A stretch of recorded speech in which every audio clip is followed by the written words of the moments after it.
भूतिया हवेली का रहस्य।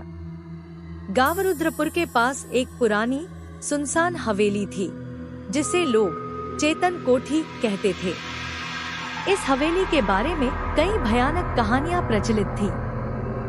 कहा जाता था कि वहां जाने वाला कोई भी इंसान जिंदा वापस नहीं आता। एक दिन गांव के 3 दोस्त अजय, रोहित और सुमित ने तय किया कि वे इस रहस्य को सुलझाएंगे। ये सब अंधविश्वास है, अजय ने कहा। हाँ, हमें खुद जाकर देखना चाहिए, रोहित ने सहमति जताई। लेकिन सुमित थोड़ा डरा हुआ था। हमें सोच समझकर कदम उठाना चाहिए, उसने डरते हुए कहा। फिर भी तीनों ने आधी रात को हवेली में जाने का फैसला किया। चांदनी रात थी। हवेली के पास पहुंचते ही ठंडी हवा चलने लगी। हवेली का लोहे का गेट खुद ब खुद खुल गया, जैसे कोई उनका इंतजार कर रहा हो। तीनों दोस्त अंदर दाखिल हुए। हवेली की दीवारों पर मकड़ियों के जाले थे, फर्श पर धूल की मोटी परत जमी थी और हर तरफ अजीब सी फुसफुसाने की आवाजें आ रही थी। तभी दरवाजा जोर से बंद हो गया। सुमित चिल्लाया, अब हम फंस गए। जैसे ही वे आगे बढ़े, उन्हें एक बड़ा सा आईना दिखा। अचानक आईने में 3 परछाइयां हिलने लगी, लेकिन वे उनकी नहीं थी। हमें यहाँ से निकलना होगा, रोहित ने कहा। तभी एक जोरदार ठहाका गूंजा और सामने एक भयानक चेहरा प्रकट हुआ। सफेद आंखें, जलते हुए लाल होंठ और बिना शरीर का सिर। तुम्हें यहाँ नहीं आना चाहिए था, वह सिर बोल उठा। तीनों दोस्त डर के मारे जड़ हो गए। तभी हवेली के फर्श पर खून से एक वाक्य उभर आया, मुझे इंसाफ चाहिए।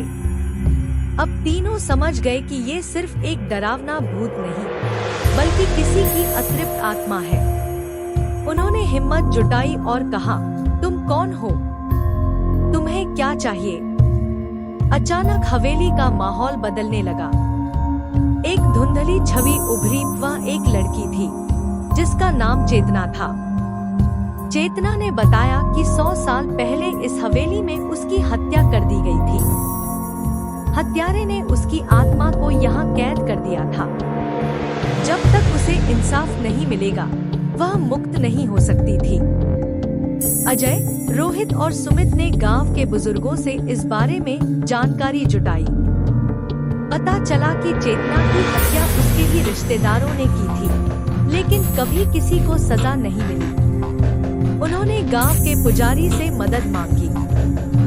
पुजारी ने एक शुद्धिकरण यज्ञ करवाया और चेतना की आत्मा को मुक्ति देने के लिए हवेली में प्रार्थना की। धीरे धीरे हवेली में उजाला होने लगा। चेतना की आत्मा मुस्कुराई और एक तेज रोशनी में बदलकर आकाश में विलीन हो गई। अब हवेली फिर से शांत हो गई। इसके बाद से चेतन कोठी को किसी ने भूतिया हवेली नहीं कहा। अब वह गांव के बच्चों के खेलने की जगह बन गई। अजय, रोहित और सुमित ने साबित कर दिया कि हर भूत बुरा नहीं होता, कुछ आत्माएं सिर्फ इंसाफ चाहती हैं। कहानी पसंद आए हो तो लाइक, सब्सक्राइब, कमेंट करना ना भूले। धन्यवाद।